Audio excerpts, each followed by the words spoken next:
Welcome to PERVADE in conversation with Dr. Lauren Hoffman. I'm Sarah Gilbert, currently the research manager at the Citizens and Technology Lab at Cornell University and former postdoctoral associate with PERVADE. The PERVADE project is a six-institution research project focused on answering empirical questions in data ethics, funded by the U.S. National Science Foundation. The PERVADE project is studying how people react to their pervasive digital data being used in research, how data scientists are grappling with ethical questions and their work, and how regulators such as university institutional review boards are guiding data-driven research or data-intensive research. So this webinar series highlights a number of researchers doing cutting-edge research in data science, artificial intelligence, and data ethics. And today I am thrilled to share that I am joined by Dr. Lauren Hoffman, and who is, as of this fall, an associate professor with the Information School at the University of Washington. She's a senior fellow with the Center for Applied Transgender Studies and a founding member of AfterLab, which is a research group dedicated to critical and cultural study of information, data, and archives in crisis and transition. Anna's research focuses on the ways that ethics, values, and norms are or are not articulated relative to data and information technologies, with specific attention to competing conceptions of justice and injustice, dominion and subjugation, and inclusion and exclusion relative to data, information, and technologies, and the way they evoke or ally questions of gender, race, and other social organizing categories. Her work has appeared in New Media and Society, the Review of Communication, Library Quarterly, and Convergence, the International Journal of Research into New Media Technologies. So thank you so much for joining us here today, Anna. So the way that it's going to work is that I have a series of questions, but the audience is also welcome to ask questions at any time. You can just use the Q&A function, and hopefully Zoom will pop that up for me so I can see them and share your questions with Anna. So thank you so much, Anna. First up, tell me about your research and what's exciting you now. Well, first of all, thank you, and thank you for that lovely introduction. Thanks for having me. Thanks to PERVADE. I've been an onlooker to PERVADE's activities since the inception, and so I'm really excited. The set of conversations that you've cultivated here some years into the project. It's really and flattered to be invited. What am I up to, and what is exciting me?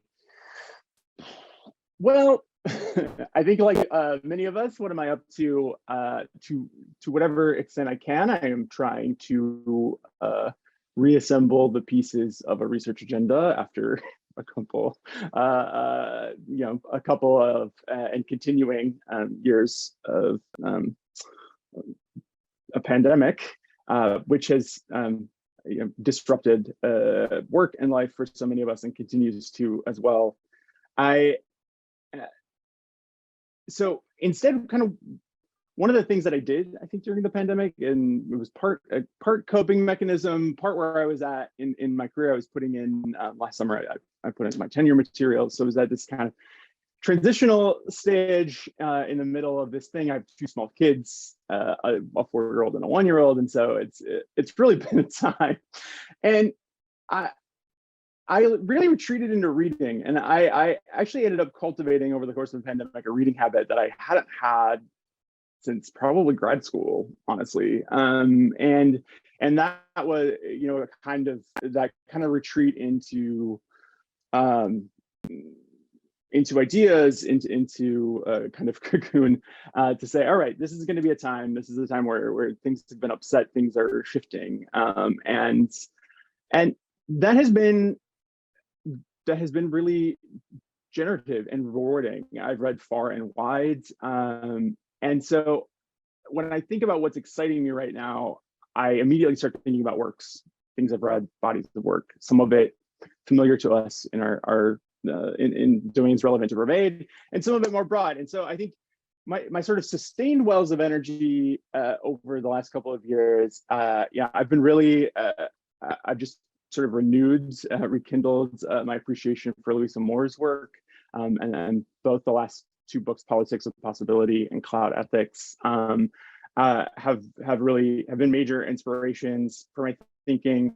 I've also been really energized by sort of more recent, maybe the last 5-6 years of historical and cultural studies work on entanglements of social life, knowledge production and eugenics in the 19th and early 20th centuries. And I'm thinking here in particular of Kyla Schuller's Biopolitics of Feeling, which I've read multiple times since it came out, and Jules Gill Peterson's Histories of the Transgender Child, which has also been a fabulous source of inspiration. And kind of going back to some of my grad school roots and time spent in philosophy departments, I've also been thinking a lot about and very appreciative of more recent reappraisals of Foucault's project of critique, especially reappraisals that situate that in the longer sort of Kantian critical projects, interrupted or remixed by Nietzsche, however one wants to put it. I'm thinking here of like the philosopher Amy Allen, Colin Koopman, and that has all kind of felt like it has been the fertile ground for things I've been thinking about. Closer to home, just a couple of shout outs and things I think are really exciting. Nikki Stevens' work on conceptual reverse engineering machine learning models by hacking sex toys has been just really inspiring and fascinating work to watch. And I was privileged enough to read a draft of the dissertation, which got defended earlier this year. And it's there's some really spectacular stuff in there. And then I also want to shout out Daniel Estrada's paper, Human Supremacy as Post-Human Risk. I think it gets situated in the robot rights conversation, but I think its value is much broader than that, and I would call it maybe, like, in my mind, is one of the most criminally underrated papers that has come out in recent years. And the idea of the critical appraisal of the reanimation of the human in discourses like human-centered design, human-centered AI, human-centered ML, and beyond. I just think we need more of that, and I think Daniel's paper does a marvelous job of setting up the reasons why. That's amazing, Anna. Thank you. I just wrote down a whole bunch of those, and I'm also really glad that this is recorded so we can come back to that amazing reading list you just gave us. Thank you. Yeah. None of us, no one thinks alone, and so this is that's all the stuff that has been on my brain for the past couple of years. Great. I'm really excited to see how it goes through your brain and out into the work that's coming out. Just reading a lot of your work, I've just really admired how you draw on people's words and their thoughts and things like that. So I'm really excited to see sort of how this ends up manifesting in the work that's to come. So one of PERVADE's findings has been that power and justice are both key concerns of the people whose online data is used in research, and also for many researchers gathering and using pervasive data. How do you think about power and justice in your work?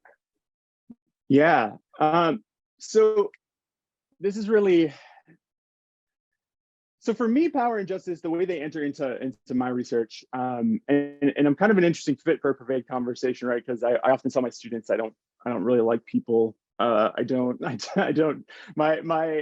sort of evidence or data from my research are texts of various sorts, and I don't engage a lot of I don't do sort of interview work or ethnographic work or work with research subjects in the way that that PERVADE is often focused on them. But I think my work is in conversation with that, insofar as I really have come to view terms like power and justice, when they come up, when they are raised and they are made salient, To me, rather than a sort of a claim or a prescription for action, I think of them as signals. And what they are signaling to us is an underlying shift in the terrain, an underlying uncertainty, an underlying struggle, or the idea that like a wall has been hit, to use Sarah Ahmed's language, that a wall has been hit.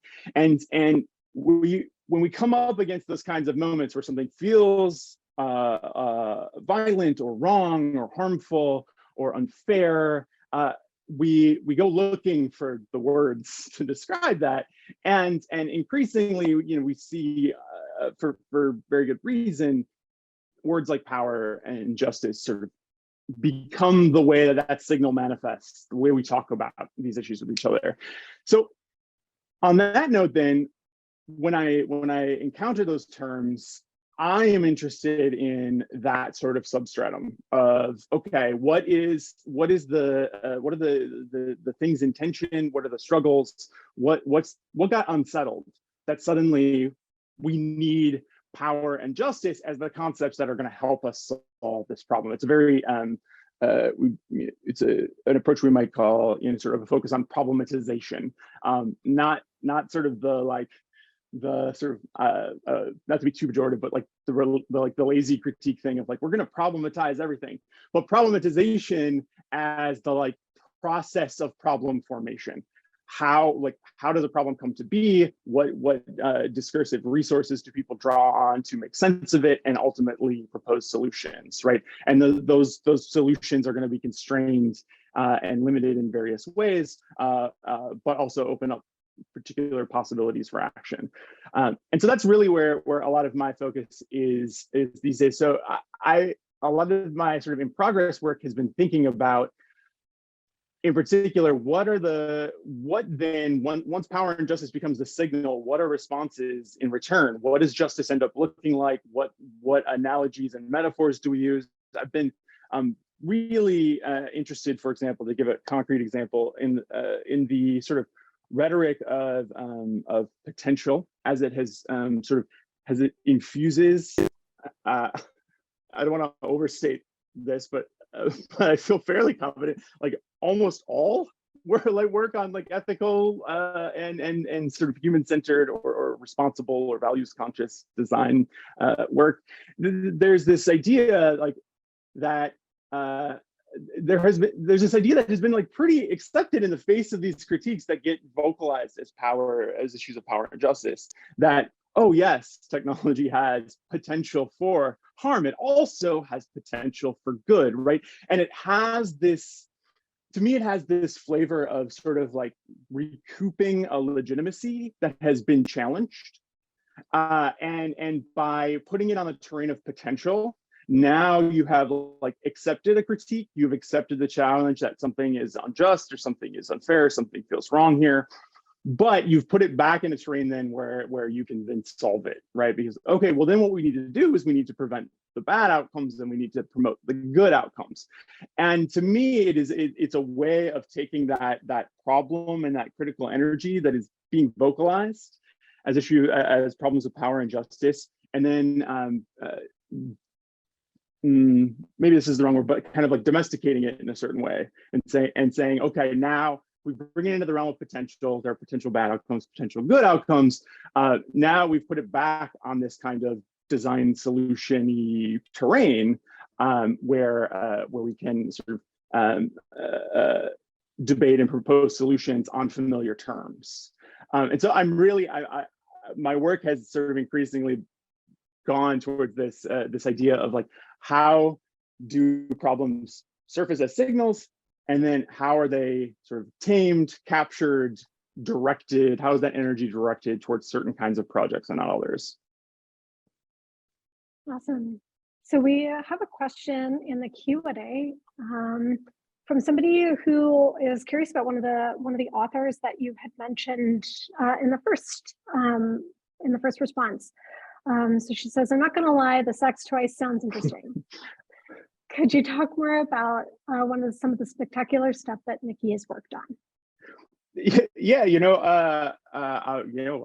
I'm happy to shout out Nikki. Let's talk about Nikki's stuff. Well, I don't want to sort of spoil some of the forthcoming work. But the overall sort of, I think, gist of what matters here is another sort of, I would say, movement is too strong a word, but another trend we've seen in certain kinds of ethical and responsible machine learning and AI research has been this focus, moving the focus a little bit away from training data as like the source of problems of bias, to also thinking about questions of modeling, right? And the kinds of constraints that are set up or sort of prefigure any data that gets input into a system. And so a lot of what Nikki is working on, they are asking questions about how can you begin to extract those the conceptual, social, and other assumptions of a model from engagement with a platform or artifact itself. As opposed to leaving that the privileged domain of a set of engineers inside a company or inside an academic project who quote unquote know what's going on or know what the models are or know what parameters are at play. How can we sort of critically engage those as we encounter or work with an object? I had the good fortune of getting to work with Nikki on an earlier paper that was related to some of this work, where we examined what's kind of colloquially known, I guess, as the sort of database revolution of the 1970s, and it was the shift from a certain sort of hardware-based thinking about data storage, where there were fixed locations on fixed media, and a lot of pre-planning had to go into building data structures, because you were once they were fixed, right? They were there, they were stuck, right? And so you see the turn towards relational databases and the advent of relational databases and other ways of working with data in the 1970s, and that sort of separated the software layer from the hardware layer. And now you can manipulate data in more ways, in ways that are not so sort of bound to the hardware, even though the hardware remains a relevant level, even if it's obscured in certain ways. And so the work we did, and it was a really generative project, was to look at the language that was being used in some of the key papers, the foundational papers for the development of relational databases and related innovations, and really honing in on the way that the way that the innovation was being described was often being described as like, now we can interact with data. Now we can build data structures in a quote unquote more natural way. And there was this real push towards kind of like talking about it as natural versus the kind of artificial or forced modes that were that at the time they were associating with this older and efficient model. And so there's some real interesting slippages that happen though when all of your examples, for example, are things like how one might write a rule into a database about which objects can be quote unquote married or not. And the idea of like, we're going to manipulate data more naturally. So if this object is assigned male and this object is assigned female, well, we're going to write a rule that they can't be married in the database. If we're creating a database to manage marriage certificates or something, right? So and so there's like the naturalization, and then a bunch of social and political relations that are also then naturalized in this sweep. And we really focused in particular on the naturalization of sort of white interests, whiteness as a sort of ideological, what Simone Brown would call prototypical subject, that then comes to orient what we're going to design for, what we're going to do, and then we call it all natural. And so, longer digression. The paper, I hope, is much clearer, thanks in part to Nikki and our other fabulous co-author, Sarah Florini. But yeah, that's some of the stuff that Nikki's up to, and has fortunately let others collaborate with their brilliance. Oh, that sounds amazing. So given that this, like the paper that you just mentioned, and some of your other work is kind of focused on, the language used, in papers by people, by companies and organizations. Can you tell us what you think the state of norms or agreement about sort of best practices are, or what we should be doing, or what that sort of like ideal is? Like, what are the possibilities and limitations of these kinds of like ethics codes, or the way that we write about ethics in these works? Yeah. I think so. This plays into two things that I've been thinking about, and one is kind of like the nature, goals, and state of critique, or what we might call kind of tech criticism broadly. And I need to give a shout out to Daniel Susser, who's a philosopher at the iSchool at Penn State. I've been developing some of this in conversation with Daniel. It's been really great and generative. But there is a way that I think we often, and when I say we, I'm talking about a collection of scholars who would identify as doing as concerned with ethics and values in technology, or sort of critical blank studies, critical information studies, critical data studies, and so on. And I think there's a way that we often kind of repeat the like, tech is not neutral mantra. Platforms have politics, artifacts have politics, categories have politics, and we've been doing this for a while, and I think we're kind of so used to doing it that we haven't necessarily noticed the way like that. People think that now. Like people, I think that lesson has actually been absorbed, and I think it's a problem. And so let me back up a little bit. In that, I think that you see the emergence of not just sort of these value statements and ethics codes, which there's a different sort of genre of professional codes of ethics that they tie into to some degree, but they're often very. Some of these codes diverge a lot from conventional sort of professional codes of ethics about conflict of interest and the sort of basic sort of business ethics things, to make these grander claims about like fairness and morality and society, et cetera. So they really are doing something a little bit different at times. And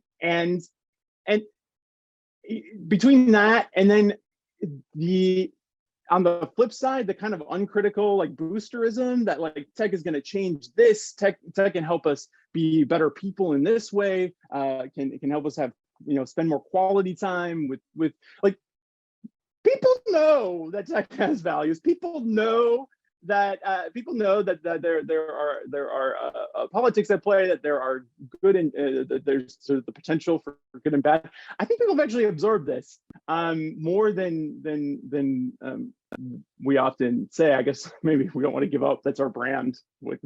We know we get to be the ones who say tech's not neutral. You can't do that.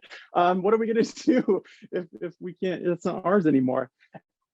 But I say it's a problem, and here I'm thinking in particular about Andrew Dilts, who's done a critical theorist, who's talked about sort of the nature of critique in the context of abolition, and he has this really great line that I think about a lot, which is the moment when calls for reform of a practice or institution appear as intelligible is where the work of problem definition has ceased rather than begun, and to me, this is this is where the problem, like the issue emerges, in that the kind of non-neutrality of technology and the way it has been sort of diffused by this attention to certain pro-social values, to designing for to human-centeredness, is that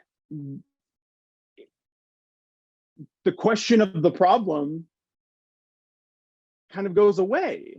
Now it becomes this, like, now we've settled the problem are values, so now we just design for the right ones, right? And so we kind of have we miss that critical layer of where we, and when I say critical layer, I'm referring to critique as the practice of like making sense of the frameworks of evaluation before one evaluates. And I think there's a lot of stuff that calls itself critique or criticism, but that is very much situated in this like sort of post-values move, where we've accepted that technology has values, and now we just design for the right ones. And a lot of critique is really just kind of a moralizing judgment in that chess game. And it's not sort of asking critical questions about what are the limits of our ethical imagination? What are the epistemic and discursive conditions under which consent in certain models emerges as the correct response, where justice, certain modes of justice, distributive justice, for example, or we've seen increasing talk of restorative justice and reparative justice in the context of technology harms. Right? That is the point where as an individual researcher, I'm kind of done, because to me the problem has been solved, or has been settled at least, and now we're going to debate which values and when. And I think it's a shame. I think that that kind of deeper critique, that grasp of limits and horizons in a very kind of old school critical theory sense, but is what we lose once that lesson has been kind of internalized.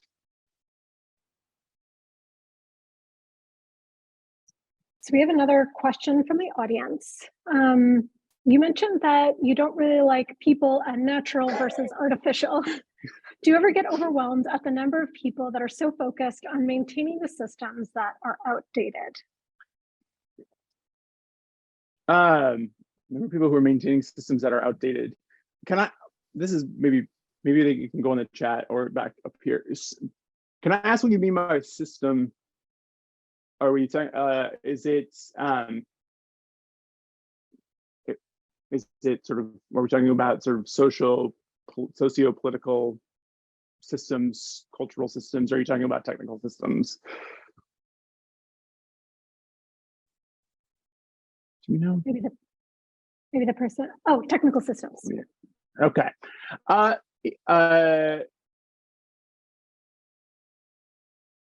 Okay, interesting. So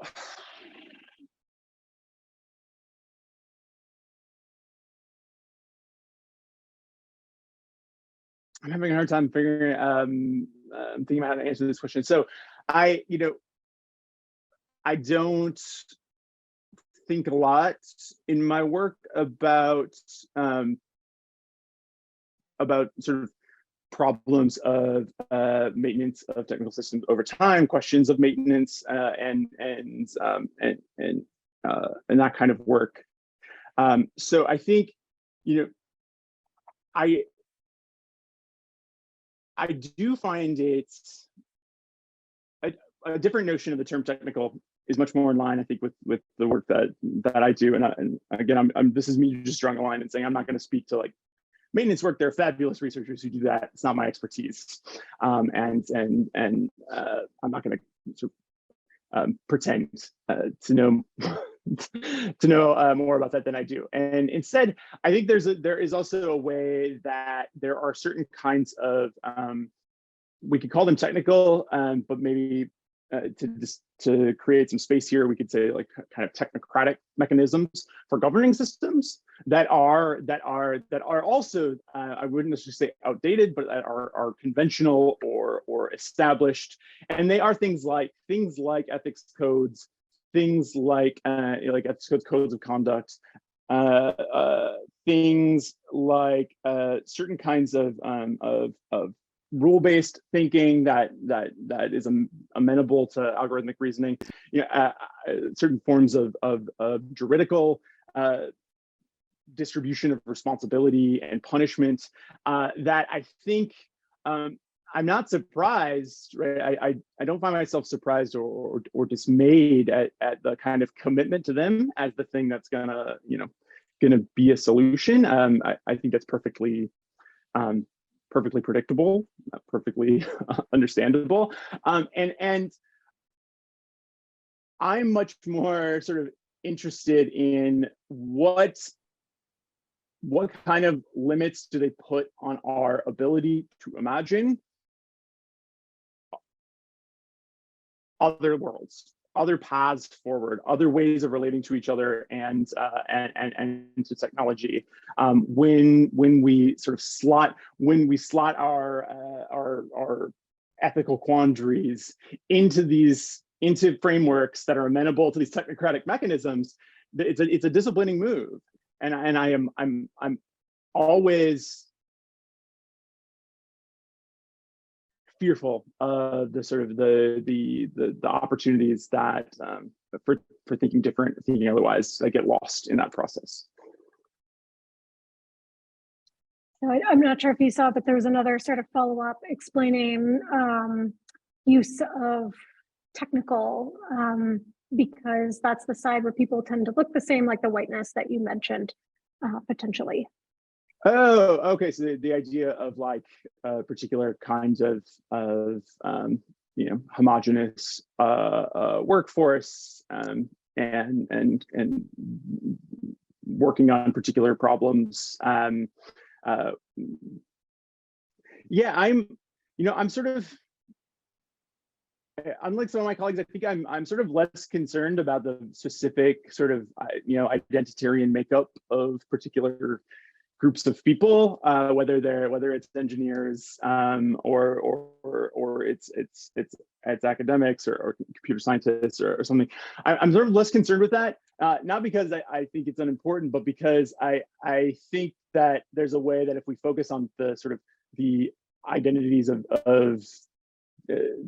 discrete people and discrete groups, we miss the way that certain hegemonic ideals like whiteness can be propped up and furthered by people who are also not white, right? Like there's nothing sort of specific about structures of dominance and oppression that says that the oppressed can't also participate in continued domination. This is the lesson from Frantz Fanon, right? That the subjugated have a role in their desubjugation, because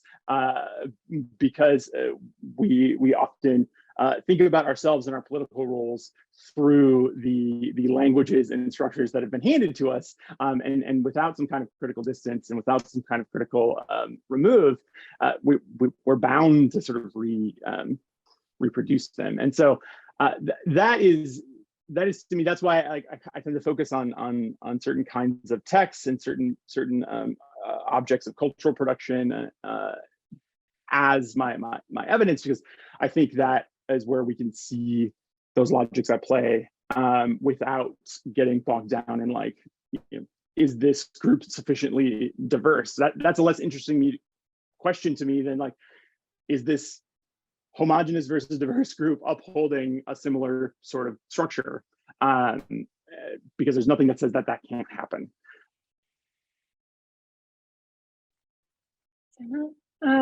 So we talked about what scholars were looking at ethics and like how we're like what we're doing and some of the problems that are coming out of what we are no longer doing.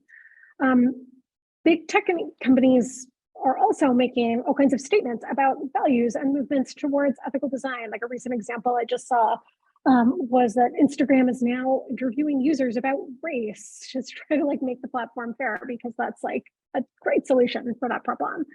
And I guess I'm just wondering, like, is there potential for ethical tech? And like, what can we learn about these technologies or these companies by looking at these kinds of value statements and the ways that they're trying to like operationalize ethics or ethical technology? Yeah, yeah. One of my, one of the moves that I make mentally when I'm thinking about these kinds of initiatives and efforts is, I think that we can read them as, and I'm certain that some practitioners and some people involved undertake them in this way as these as sort of well-meaning progressive efforts to create more inclusive, create conditions of inclusivity, to reduce harm for certain populations or subjects on platforms, and that's great. Like that, I have no snark, nothing about that. I think there are efforts that there's real genuine meaning behind these efforts, but then I also think, at what point then is that work done, right? This is again coming around to a different way of thinking about limits or horizons. And so, okay, so they're conducting this kind of research. It's ostensibly to intervene in the design of something. When is that work done? And how can we kind of suss out from things like ethics codes, from things like PR statements, values commitments, et cetera, that world, right? The world where that work is done. And to me, that is often really insightful, insofar as you can start to see that, like, it's sort of less about this wholly transformed world, where that work is done because the issues motivating it are no longer a problem, which would be a utopia of sorts. But rather, it's often like, how do we want to get things to a place where people can't reasonably be mad at us anymore.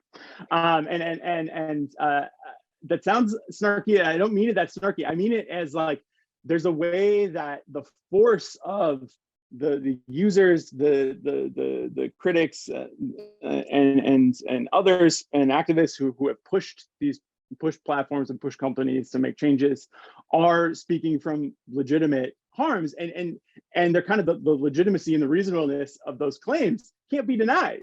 There's a history of there is a violent, established, ongoing history of racialized discrimination in the US. And when you have evidence of that being perpetuated through technology, and you bring, like, that is within a legitimate framework, and that is a reasonable reason to be mad, a reasonable reason to be upset with a platform. And to me, what a lot of this work is trying to do is it's trying to move that line of reasonable and unreasonable. And so they had a policy or design that was reasonable within limits. Now they've been reasonably critiqued, and they need to respond to the reasonable critiques so they can draw a new line, and then the unreasonable critiques can go on the other side. And there's always going to be those. There's going to always be those critiques. So I'm always interested in who gets left on who becomes the unreasonable critic, who becomes the unreasonable activist in the face of this. And I think about that a lot through the context of, in particular, gender norms and gender normativity. There are always going to be certain kinds of embodied subjects whose claims are going to end up are going to be perpetually the unreasonable one, so that this work can continue. And so what we need to do is we need to address all these reasonable angry people, and we move the line. And then I think the critical question, the question scholars and theorists should be interested in, is where that line then gets redrawn. who becomes the next set of sort of people who have been excised or made constitutively exclusive from the sort of redrawn lines of reasonableness. So I think you might have kind of answered this next question, but I'm going to ask it anyway. And I don't, maybe it's not even answerable, but so what do we, I guess, as either, you know, people who care about ethics and tech, either, you know, researchers, or I guess we will say those are the we, since that's us. What do we need to do, or are there any kinds of resources that would help us in, you know, making tech fairer or more ethical? Or is this goal, is this like a possible goal? If that line is kind of continually being drawn and moving forward, I guess, like, what do we do to keep moving forward, or to like maybe get to that utopia that you've mentioned? Right. I mean, to what degree is desirable, right? Yeah. But no, in terms of like what should we do, or like what, you know, or what isn't being done or talked about, like in that, like what should we do? I have a tendency maybe to turn inward a little bit to the sort of discourse communities that I circulate in, and I will say that there is in whatever, however we want to rope off what this kind of scholarly tech criticism has become over the last 10 or so years, there is an absolute dearth of critical reflexivity. And I mean this in a generous way, and I mean this in a way that I think it hinders a certain kind of development.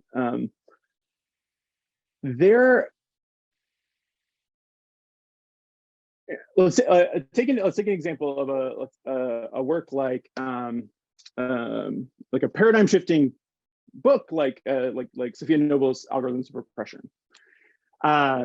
You know, just really like blew open some possibilities for research in the way it approached, for example, search engine results. The idea that you could read a page of search engine results through a lens like a Black feminist sociology or a Black feminist lens, and then that gives you access to or allows you to make certain claims about the set of practices, the system or the code that is producing that page of results, right?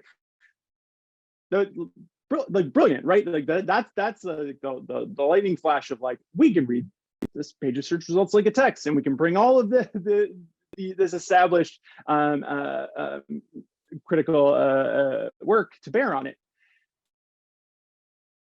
You know, that and the way that book traveled, its success in terms of an academic book, like just in terms of volume, like the number of people that bought it versus a lot of like academic press texts, astounding. Where is, in the time since that, it's been 5-6 years now, 7 years, where is the critical body of work assessing that book and its legacy, its impact, its strengths and its weaknesses, right? We don't have like, where's the I don't want to valorize like conventional knowledge production structures, but like where's like the special issue symposium on blank? Like where are the sort of that kind of critical reflexive move where we talk about and generatively and productively fight with each other? I know fight's like maybe too strong of a word, but you know, yeah, I don't know. I like a good generative scholarly fight, right? And I think there are a number of works like this. I think there are a number of concepts that circulate: techno-optimism, techno-chauvinism, American Broussard's term, techno-solutionism. Like there are a lot of terms that we use to describe these things we're supposedly critiquing, and yet I look around and I'm always wondering, like, why aren't we talking to each other about these things? And to me, it's a sign of like just how, you know, on the one hand, disadvantaged this work is. It's constantly reacting. It's constantly beholden to innovations in industry and academia that are, that move at different paces, that have different, oftentimes more money, in starkly more money. And so to me, that is what would it take to build up that infrastructure or that body of critical engagement with each other, that works to sharpen concepts, that works to sort of iterate and improve work, and improve ideas. I don't know where that is, and that to me is a hindrance to the development of sort of a critically aware orientation towards ethics and values.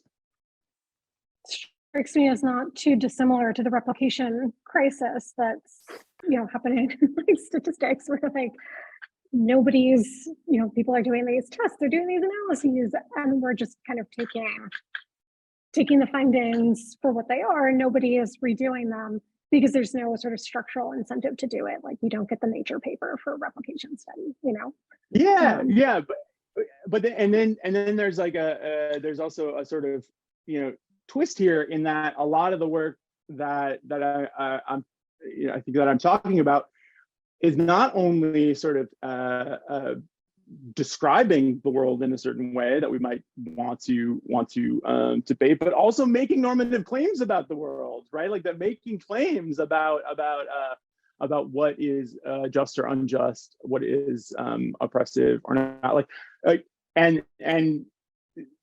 that the way that we sometimes pick up certain works and wield them in that normalizing way, again, to come back to a theme I mentioned earlier about a kind of classic project of critique as trying to identify and articulate the frameworks of evaluation that are, and I think this is how Colin Koopman puts it in the context of the Foucauldian critique, which is like a prologue to judgment, right? So like, what are the conditions that make evaluating these systems possible?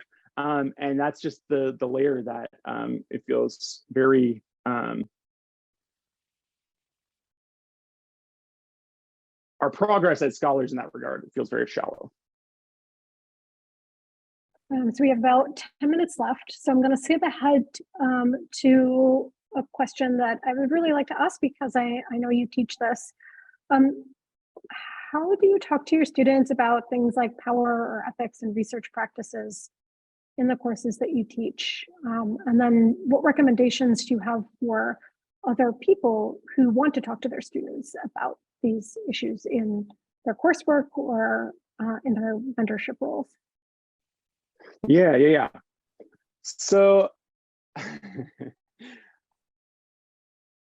this has been one of the biggest sort of ongoing, I guess, kind of struggles with the kinds of work that I do in places that are familiar, I'm sure, to many attendees, right? Places like information schools that are really focused, that especially, or other kinds of schools that have a focus on computer science or data science or HCI or related areas. Doing this kind of work, I often have students show up, and also colleagues will look to me and the few colleagues that I think are also doing critical work in this way, and they want us to be like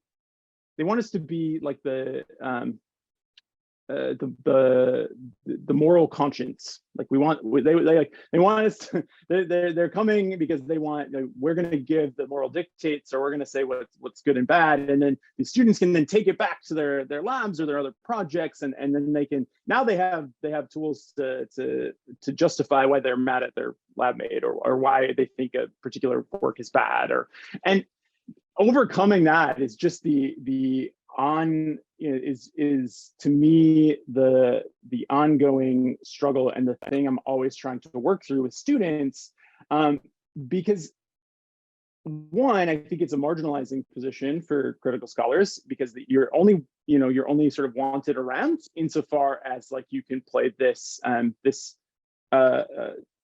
19th century terms, like sentimental role, right? Like to make people feel good or bad about what they're doing. And like, and that, if we follow that kind of 19th century parallel, I'm thinking about Kyla Scholler's work in the biopolitics of feeling here, but about how the sort of the weight of social reproduction gets distributed in gendered ways, and who gets to be sort of the builders, the scientists, the engineers, and then whose social role becomes definable only insofar as like they temper the impulses, that feminine urge to temper the masculine drive to knowledge and science and engineering and machines, and to see that dynamic reproduced in our particular context, where we're asked to be that kind of like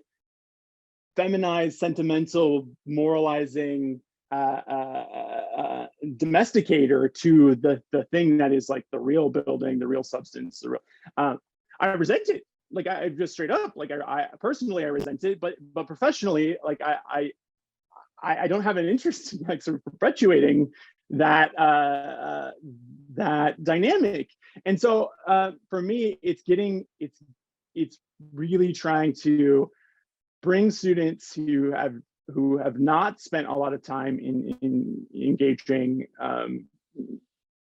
critical theory, whether that's sort of critical theory proper in the Frankfurt School sense or more broadly, who have not spent a lot of time engaging ideas of critique in critical humanistic work, and getting past that, like that the idea that we're gonna, like, the best we could be are like moral cops or like ethics cops, and instead starting to think about, well, discourse, the sort of linguistic, symbolic, and other and discursive limits being placed on our representations of the world are things you can actually study, are things we can take seriously as scholars.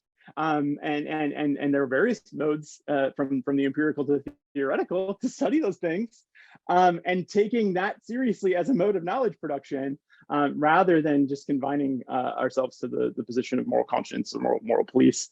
That's the work that it takes. That's the, like, trying to excavate the students is a challenge. But I say, I mean, there's lots of students who rise to that challenge and who are ready to then take that, create that kind of critical wedge or that critical distance and be like, okay, so how do our evaluative terms emerge? What is the framework within which we then begin to call something fair or unfair, just or unjust? And it's exciting when that happens. But that's where a lot of the work, that's where a lot of my energy, I think, especially with graduate students, goes. So just to finish up with the final question, there's one from the audience, so I'm going to prioritize that. Lots of compliment. Oh. I've got to go, but absolutely love Anna's work in this conversation. Leading ahead is so important. Thank you so much for doing that. Yes, thank you, Anna.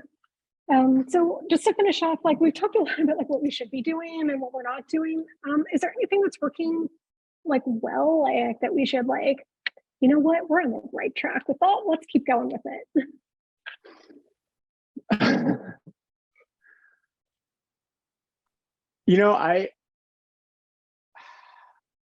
I don't have an answer for this, and I want to say that my refusal to answer this question is particular and generous. So let me explain why I'm going to refuse to answer this question.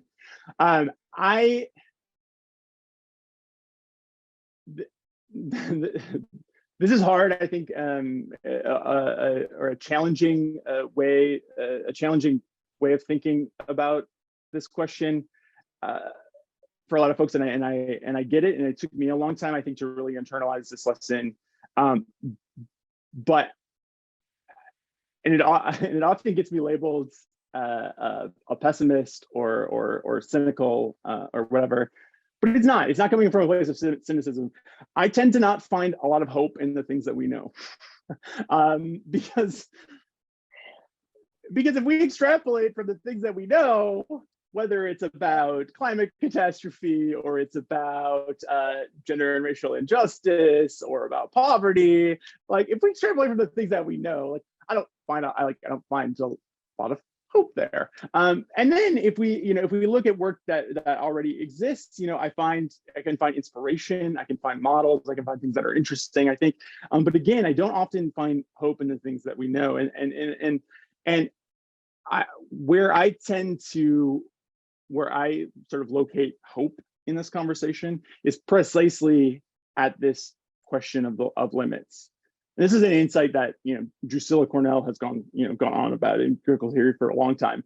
But and in some ways it's kind of like an old Kantian insight, right? Which is that there's a limit to what we know, both about ourselves, about the world, about the things that we're designing. And for me, hope exists past that limit, in the things that surprise us, in the things that were unexpected, in the things that are spontaneous. And so one of the reasons I think I'm so increasingly invested in this idea of problem formation and how certain ethics and values-based discourses capture the sort of critical energy that comes from a problem emerging, and then whether they direct it into these technocratic processes like ethics codes, whether they direct it into another multi-million-dollar center for human-centered blank at some university, like these conventional, we know how that's going to play out. We know we have empirical evidence about how these things go and what they do, and some of it's good, some of it's not, and that's why I'm so interested in that process, though, because that is the process by which, like, the moment by which we could get surprised or get sort of captured by established or conventional processes. And so that's that. So I'm going to decline to answer what I think is good, because I think that for me, hope lies in that, like, I'm not going to be able to predict it. I love the reframing of that as to focus on hope. And with that, thank you so much, Anna, for coming in and sharing all of this with us today. It's been so illuminating. It was really abstract. It was abstract. So thanks for letting me, play and think out loud for a little bit. I really appreciate it. Thank you so much. Awesome. Thanks, everyone.